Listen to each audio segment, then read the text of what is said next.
Bismillahirrahmanirrahim. Assalamualaikum warahmatullahi wabarakatuh. Malam ini insya-Allah kita sambung dalam perkara yang keempat. Akhlak yang keempat adalah larangan melanggar hak seorang muslim. Rasulullah sallallahu alaihi wasallam bersabda, Bismillahirrahmanirrahim, daripada Abu Hurairah radhiyallahu anhu, la tahasadu wala tanajashu wala tabaghadu wala tadabaru wala yabghi ba'dukum ala bai' ba'din wa kunu ibadallah ikhwana. Al-muslimu akhul muslim la yazlimuhu wala yakhzuluhu wala yakzibuhu wala yahkiruhu wattaqwa hahuna. Wa yushiru ila sadrihi salasa marrat. Bihasabi mri'im minasyarri an yahkira akhahul muslim, kullu muslim alal muslim haramun damuhu wa maluhu wa irduh. Hadis rawahul Muslim. Malam ini kita mendengar satu daripada hadis Nabi SAW berkaitan dengan akhlak Rasulullah SAW, dengan larangan Nabi SAW melanggar hak-hak seorang Muslim. Kita sesama Islam ni ada hak-hak sesama Muslim yang menggambarkan akhlak kita yang baik. Tuan-tuan mungkin pernah dengar hakul Muslim alal Muslim sittah. Hak seorang Muslim, kata Muslim itu ada 6. Antaranya adalah bila berjumpa beri salam, kemudian wajib jawab salam. Beri salam tu sunat, jawab tu wajib. Tu yang pertama. Yang kedua, kalau dia sakit kita ziarah. Yang ketiga, kalau dia minta bantuan kita kena tolong. Minta bantuan sama ada bantuan fizikal, bantuan-bantuan apalah, pinjam duit ke, bantu kereta ke, bantu tenaga ke, bantu apa, itu fizikal, yang bentuk fizikal. Ada juga bantuan yang berbentuk spiritual, bantuan nasihat. Jumpa kita, boleh tak tolong beri nasihat, kan? Maka kita beri nasihat. Itu yang ketiga, bantuan tolong. Yang keempat, kalau dia bersin, kita doakan dia. Ada di kalangan tuan-tuan yang tak pernah bersin? Cuba angkat tangan. Yang tak pernah bersin seumur hidup dia. Ada? Kot-kot ada orang selamat ni yang tak pernah bersin dalam hidup dia. Tak ada Tak ada. Yang saya nampak ni tak ada angkat tangan ni kan. Kalau dia sebalik tembok-tembok belakang tu saya tak nampak. Kalau dia tak bersin, dia sama dengan Firaun tu. Firaun dia tak pernah bersin kan. Dia tak pernah menguap. Tu sejarah Firaun kan. Tapi kita semua ni tak adalah. Semua Allah Ta'ala bagi kita nikmat bersin dan menguap ni. Maka kalau bersin, kita sebut Alhamdulillah. Sahabat kita doakan kita. Yang dengar tu kan, Yarhamkumullah. Dia kata doa. Itu kalau bersin, kita doakan dia.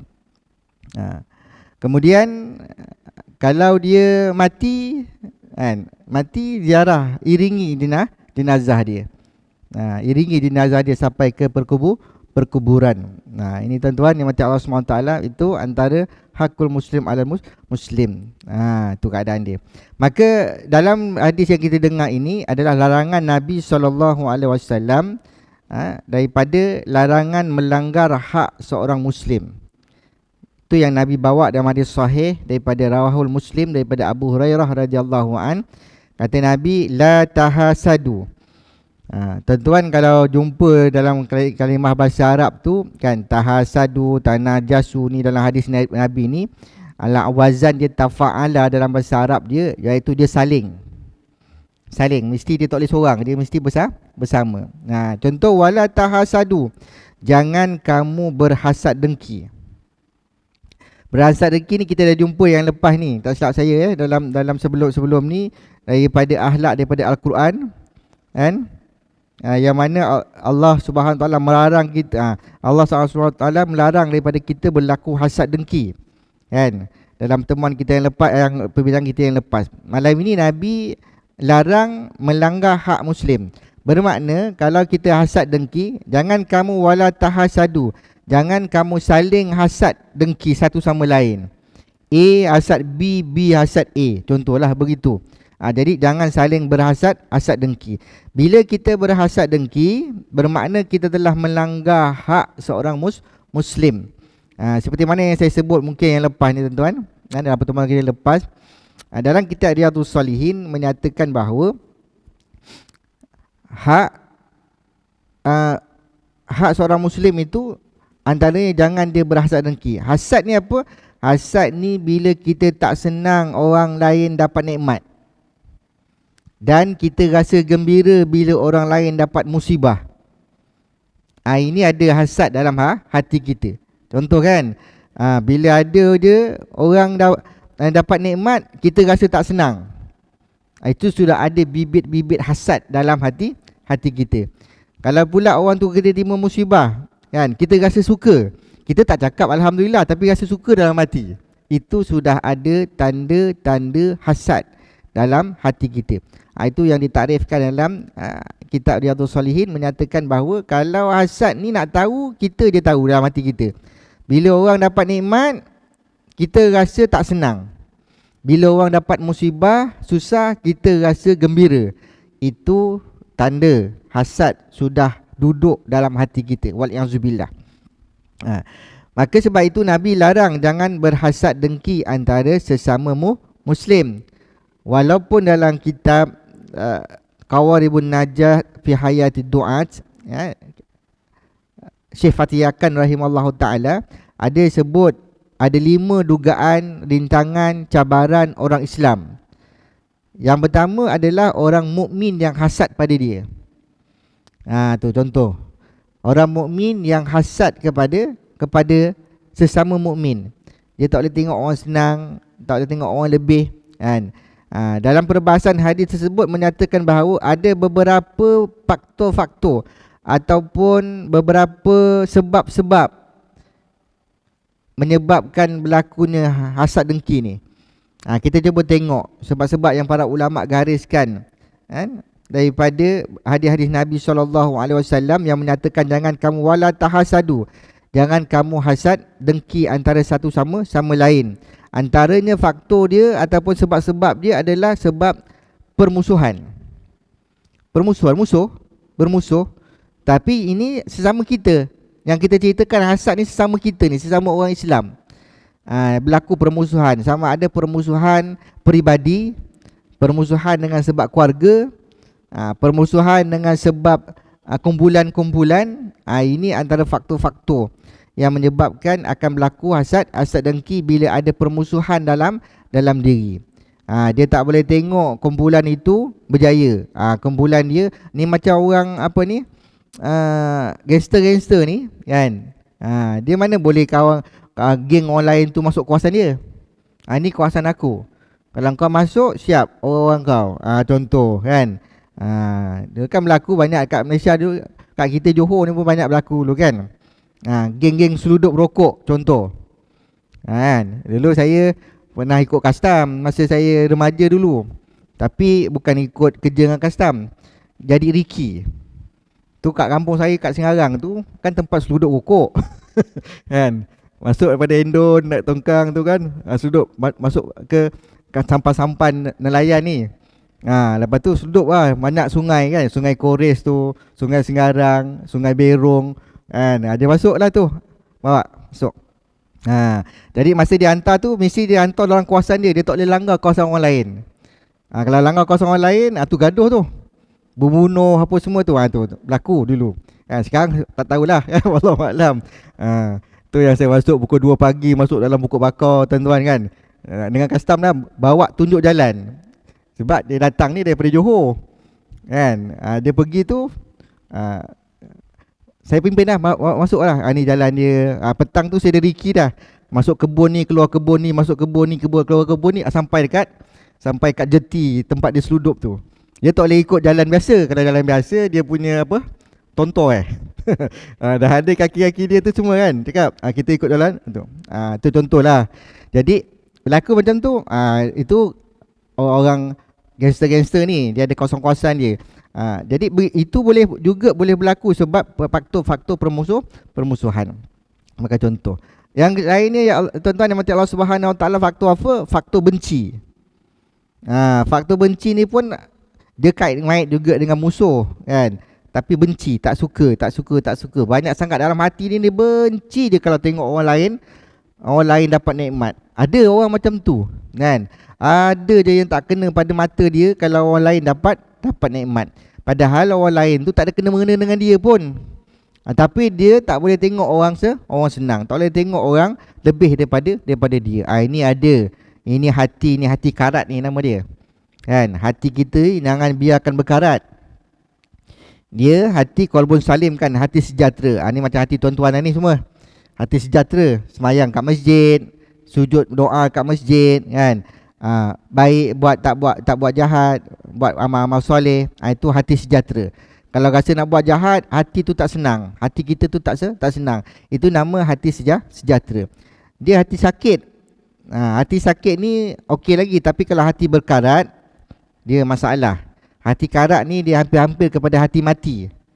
Sebab tu jangan biarkan hati kita jadi karat. Dia hati bersih. Lepas hati bersih ni, kalau dia pergi tempat yang tak baik sikit, dia jadi hati tawar. Hati tawar ni nak buat ibadah malas, nak semayang sunat nawafil malas kan, nak tolong orang malas. Ni hati tawar. Kata ulama kata hati tawar. Tawar nak buat baik dah. Ni patut bulan Rejab ni, dah 15 Rejab dah kita ni kan. Patutnya kita semakin semarak buat benda baik. Buat baik sebab kita nak dapatkan keberkatan bulan Rejab. Imam doa dah, Allahumma barik lana fi Rajab wa Sya'ban wa balighna Ramadan. Ya Allah, berkati kami dalam bulan Rejab. Nak berkat dalam bulan Rejab, kena buat baik. Dia tak akan dapat berkat kalau kita buat jahat. Tapi kalau hati kita tawar, bulan Rejab ni tawar, nak sembahyang sunat nawafil 12 rakaat yang dituntut dia tuan-tuan. Saya sebut ni dalam Rejab ni, selalu saya sebut, ingatkan diri saya sebenarnya kan.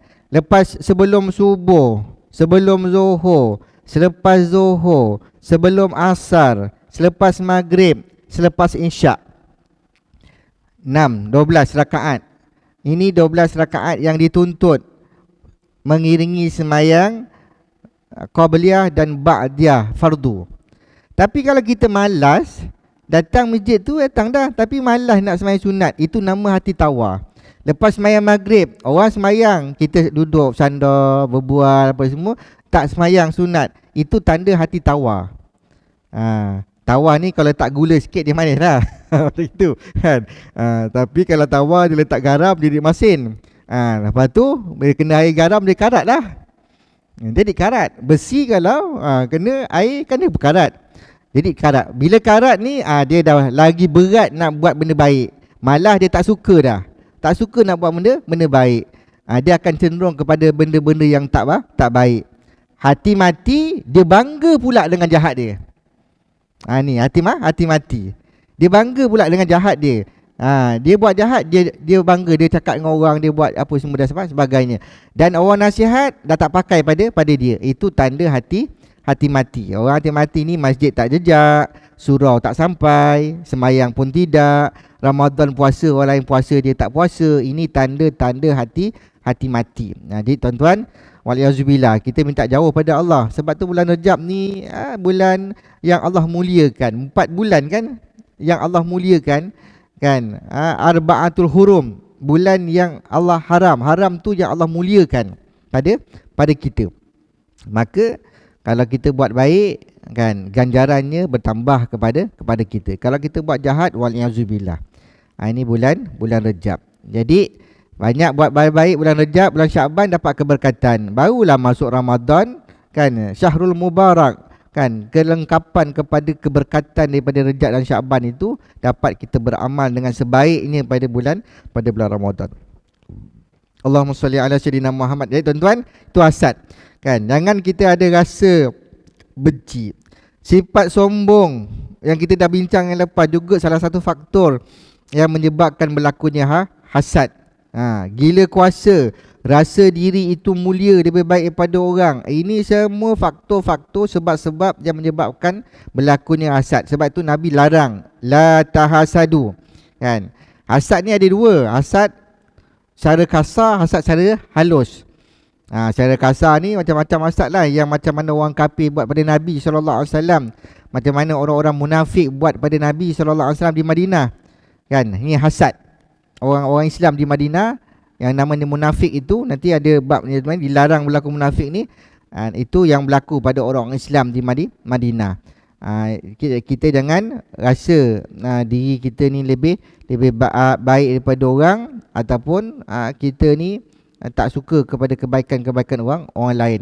Sebab itu hasad tu secara kasar. Secara kasar ni mudah sikit lah kita hadapi, sebab secara kasar fizikal nampak lah. Tapi secara halus ni yang jahat. Sampai sekarang ni ada lagi orang-orang yang buat cara halus. Tu yang minggu lepas je kan, masuk hospital sakit, membebel je dekat atas katil. Orang sebelah nak tidur pun tak boleh. Kan? Contoh begitu. Baru kahwin tu, baru nikah. Baru nikah tak sampai sebulan lagi. Masuk hospital, dah macam orang gila, sakit mental dah kan. Saya datang ni, Assalamualaikum. Dia tengok saya, ni ada apa datang ni? Kata dia, nak ubat saya kan. Dia tahu pula tu. Kan? Ni nak ubat saya kan. Saya kata boleh kan. Jangan saya panggil polis nanti tangkap, kata dia. Dia cakap dengan saya. Tu kan. Saya panggil polis tangkap. Panggil lah, saya kata panggil. Mana polis kan. Jangan saya panggil abang saya sekarang, pukul sekarang awak. Dia kata itu. Dia good. Ni kan, kalau ikut tengok dia tu waras, sebelum ni memang baik, bagus orang ni. Tapi tu, bila doktor nak ambil darah pun, jangan curi darah saya. Saya saman nanti, kata dia kan. Tak boleh nak ambil darah dia kan, sebab dia meronta. Kalau tak, tidurkan dia lah, bagi suntikan. Baru dia lena tidur panjang. Tu boleh buat apa-apa pada rawatan pada dia. Kesian tuan-tuan, kesian. Kita jumpa tu kan, kesian. Ya Allah Akbar. Tu contoh begitu. Takkan tiba-tiba dia macam itu, mesti ada something lah kan. Itu keadaannya. Bila kita ru'yahkan dia apa semua, mula dia nak muntah. Benda-benda tu dia akan keluar daripada badan kita kan berbagai cara. Antaranya cara dengan muntah. Muntah tu kahak-kahak hijau keluar apa semua tu. Lepas tu dia sadar lah balik. Tu contoh begitu, kesian. Ini hasad. Awak nak hasad tu. Jadi jangan begitu. Hasad secara halus ni jahat kan. Tu sihir, santau dan sebagainya. Sebab itu hasad ni, Nabi kata hasad ni dosa besar. Al-hasadu ya'kulu hasanat kama ta'kulu narul khatab.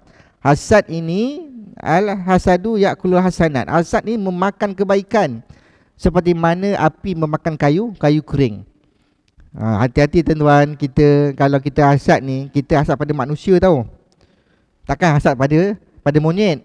Tak ada kan. Kita hasad pada manusia. Kalau dengan sebab hasad kita dia mati, kita nak tuntut balik ampun dosa dia tu dekat akhirat esok tau. Bukan kat dunia selesai. Tak kan. Kalau jumpa waris dia pun, yang kita buat pada yang mati tu, bukan waris dia. Ini contoh begitu. Sebab itu kan, para ulama sebut bila membahaskan hadis ini ni, wala tahasadu, jangan kamu hasad ni. Hasad ini tuan-tuan, yang macam Allah Subhanahu Wa Taala, kalau kita berlaku hasad dengki kepada saudara-saudara kita kan, dia terhalang daripada kita dapat syafaat Nabi SAW ke akhirat. Bukan kat dunia kan. Jangan sebutlah dunia ni akan rosak amalan. Apa kita buat semua rosak amalan-amalan baik kita sebab kita hasad. Sebab tu Nabi sebut al-hasadu ya'kulul hasanat.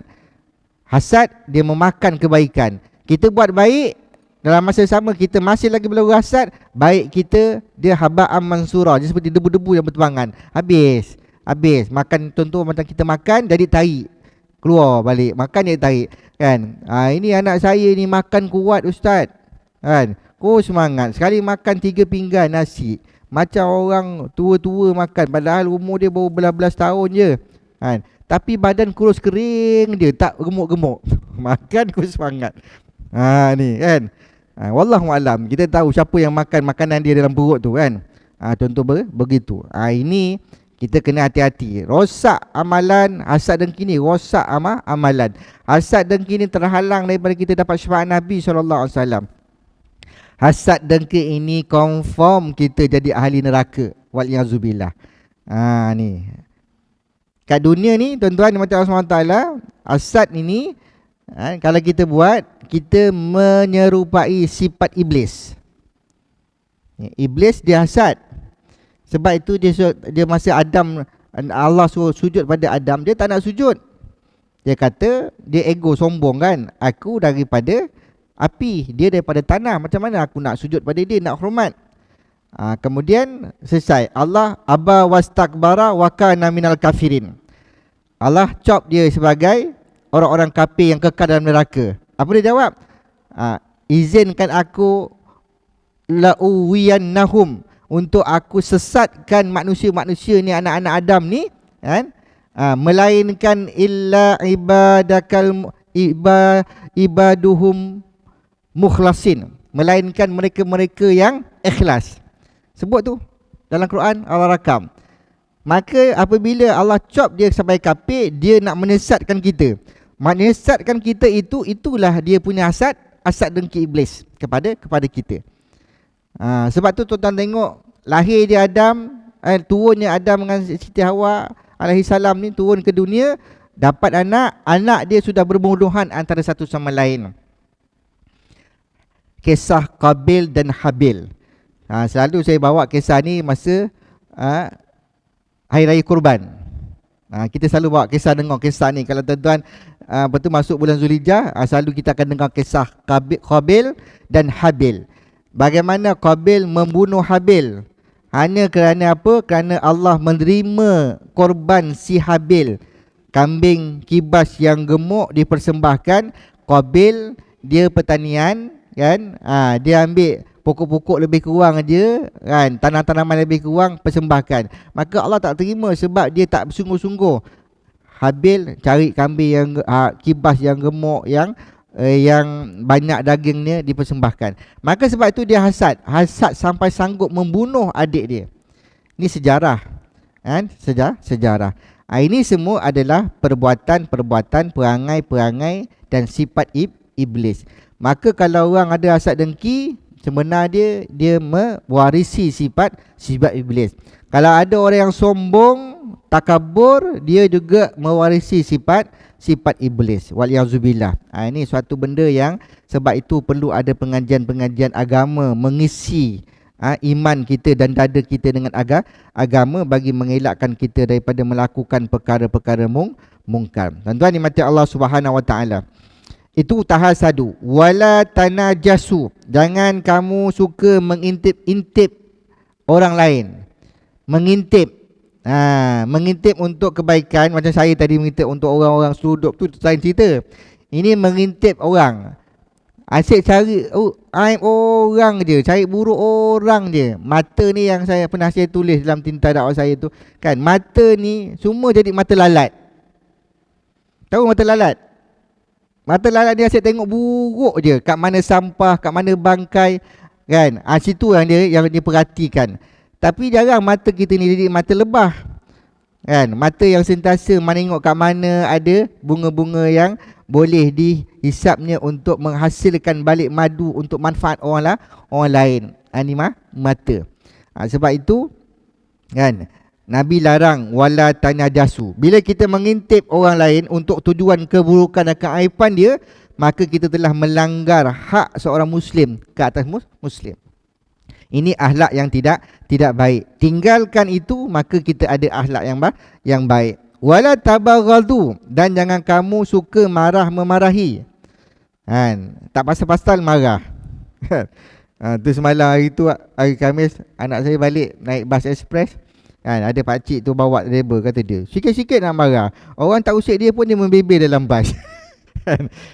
Ini pakcik ni ada masalah ni dalam man ni kan. Tu contoh begitu. Orang nak berhenti nak buang kecil pun dia marah. Habis tu takkan nak kencing dalam bas kan, kencing dalam bas kan. Lagi dia marah kan, contoh begitu. Ini ada orang marah je, tak habis-habis kerja dia nak marah. Hati-hati ya tuan-tuan yang mati Allah Subhanahu Wa Taala. Kemudian Nabi larang apa? Wala tadabaru, dan jangan kamu berkelahi, berselisih berselisih pendapat, bergaduh dan sebagainya. Ini larang. Tinggalkan berkelahi sama kita ni. Tak ada faedahnya kita nak bergaduh. Kan? Kita mati tak lama lagi pergi kita mati. Jangan asyik-asyik nak berkelahi, asyik-asyik nak bergaduh. Kan? Kalah bola pun nak bergaduh. Dia sokong orang lain, orang tu sokong lain. Kalah bergaduh. Wa'alaikumsalam. Jangan mati itu ya tuan-tuan. Mati Allah Subhanahu Wa Taala. Dan ini dalam negara kita ni. Bab politik dia bergaduh tak habis-habis. Kan? Bergaduh je. Ada cari salah orang, cari situ dan sebagainya. Ini berkelahi. Nabi larang. Wala tadabaru. Wala yabi' ba'dukum ala ba'din. Kata Nabi, jangan kamu berlaku zalim sebahagian kamu kepada sebahagian yang lain. Jangan kita mengkhianati, jangan kita melakukan kederhakaan, kezaliman kepada saudara kita yang lain. Ini panjang kalau kita nak bahaskan, tapi kita kena ambil matan daripada hadis ini agar kita tidak berlaku derhaka, tidak berlaku kezaliman, menganiayai sebahagian kamu kepada sebahagian yang lain. Selesai daripada itu, Nabi kata wa kunu ibadallah ikhwana. Maka jadilah kamu, kata Nabi SAW, hamba-hamba Allah yang bersaudara. Ini kita kena kembali balik. Lepas Nabi larang tu, baru Nabi sebut wa kunu ibadallahi ikhwana. Jadilah kamu hamba-hamba Allah yang bersaudara. Kalau kita bersaudara, hak-hak persaudaraan kita, adab-adab persaudaraan kita ada pada kita, itu nama akhlak yang Nabi SAW praktikkan dalam kehidupan Nabi bersama dengan para sahabat, juga kepada orang-orang yang bukan Islam di Mekah ketika fasa 13 tahun Nabi menyebarkan Islam di bumi Mekah. Ini akhlak. Sebab itu Nabi sebelum jadi Rasul pun Nabi dah digelar sebagai Al-Amin, seorang pemuda yang dipercayai, amanah dan dipercayai itu sebab kerana akhlak Nabi SAW. Maka jadi kamu orang-orang Islam yang bersaudara. Al-Muslimu akhu Muslim, kata Nabi SAW, seorang Muslim dengan seorang Muslim yang lain, la yazlimuhu, jangan menzalimi dia. Wala yahzuluh, jangan merendahkan dia. Alah, kalau kau tak, siapa kau tak kenal tu, Mamat tu kan, cakap dia lebih, contoh kita kan, kita merendahkan dia. Contoh begitu. Ataupun kita menghina dia. Menghina dia. Wala yahzulu wala yakzibu, jangan kamu menghina saudara kamu, dan jangan kamu mendustakan dia. Wattaqwa hahuna. Maka kata Nabi, perkara-perkara tadi, menzalimi, merendahkan, menghina, mendustakan dia, apa semua sekali tadi tu kan, kata Nabi, takwa itu di sini. Hahuna. Nabi tunjuk dekat hati. Wa yusiru ila sadrihi salasa marrat. Nabi tunjuk kat hati Nabi SAW itu, dada Nabi ni kan, takwa hahuna. Takwa ini dekat hati. Kalau kamu bertakwa kepada Allah, maka kamu akan menjadi orang yang berakhlak. Kamu akan meninggalkan hasad dengki. Kamu akan meninggalkan mengintip, mencari aib orang. Kamu akan meninggalkan sifat marah. Kamu akan meninggalkan berkelahi. Kamu akan meninggalkan kederhakaan dan kezaliman kepada sesama Muslim. Kamu akan tidak bersifat merendahkan orang. Kamu tidak akan menghina orang. Kamu tidak akan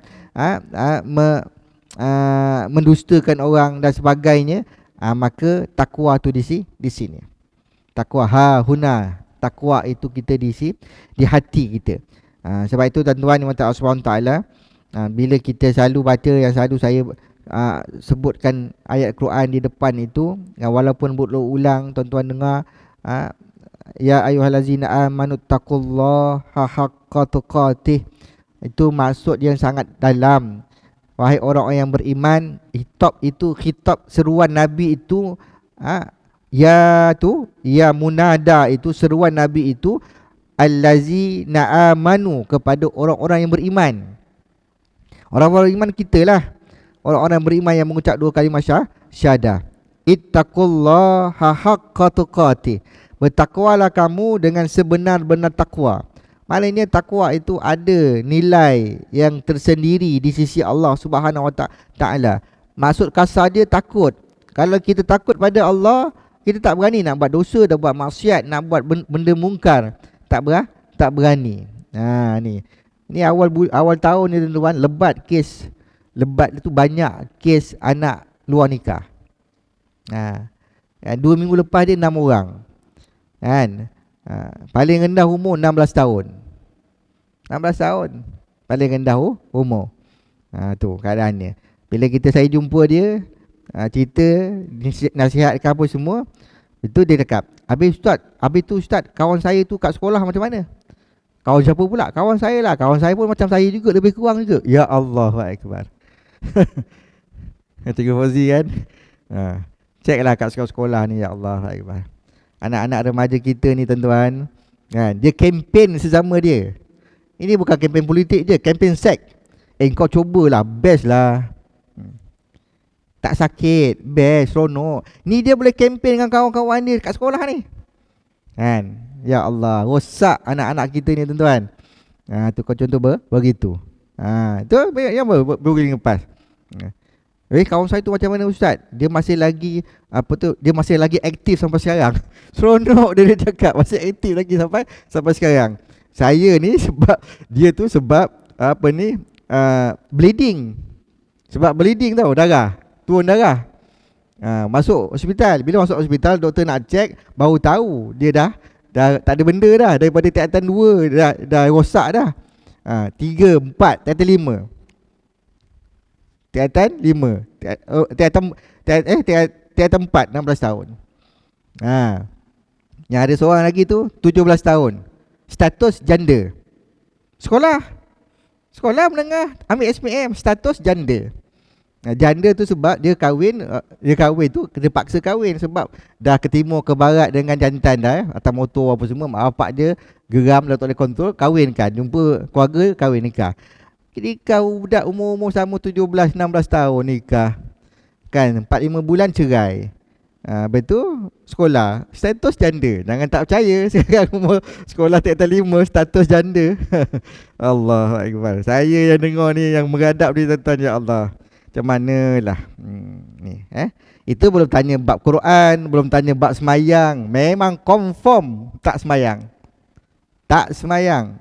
Ni masalah. Allahumma salli ala sayyidina Muhammad. Mudah-mudahan Allah jauhkan umat Nabi Muhammad ini daripada kecelaan, kehinaan dalam kehidupan ni, insya-Allah. Tentang nikmat Allah Subhanahu Wa Taala, maka Nabi itu takwa, kan? Itu cerita takwa. Kemudian sikit lagi tuan-tuan, saya habiskan hadis ni. Maka Nabi bihasabil bi'im minasyari an yahkira akhahu. Kata Nabi SAW, kan, menunjukkan dada Nabi itu, kata Nabi, terhitunglah kejahatan apabila dia menghina saudaranya yang Muslim.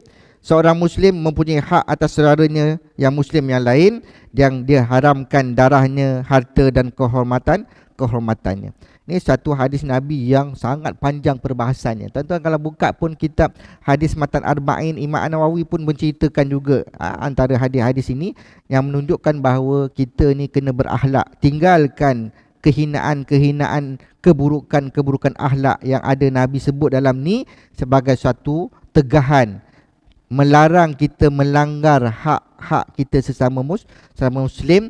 Dan dia punya matan dia, wa kunu ibadallah ikhwana. Jadilah kamu orang-orang Islam yang bersaudara.